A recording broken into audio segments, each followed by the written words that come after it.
BBC News with Justine Green. The president of the European Council, Charles Michel, says the EU has agreed to ban more than two-thirds of Russian oil imports. Mr Michel said this would cut a huge source of financing for Moscow's war machine.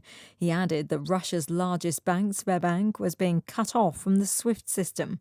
The decisions came after a summit in Brussels where Hungary, heavily dependent on Russian oil, resisted a full oil embargo.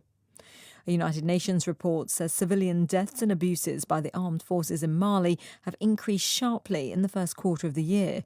He said jihadists remain the biggest source of violence, but there was an exponential rise in fatalities linked to the armed forces.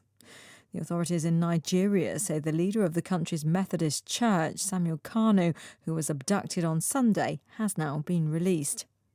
The Canadian government has introduced tough new legislation to crack down on the sale, transfer and importation of handguns. Rifle magazines will also be limited to no more than 5 rounds. The Prime Minister, Justin Trudeau, said there was no reason anyone needed guns in their everyday lives. The UN nuclear watchdog says Iran's stockpile of enriched uranium has continued to grow substantially. The IAEA says it's now many times the limit imposed by the lapsed international nuclear deal agreed in 2015.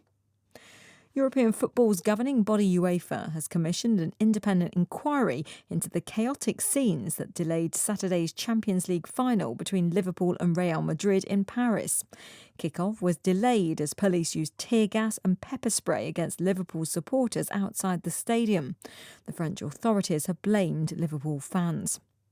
The Moroccan football club Wydad Casablanca has won the African Champions League. Playing before a home crowd, they beat the 10-time winner Al Ahly 2-0. BBC News.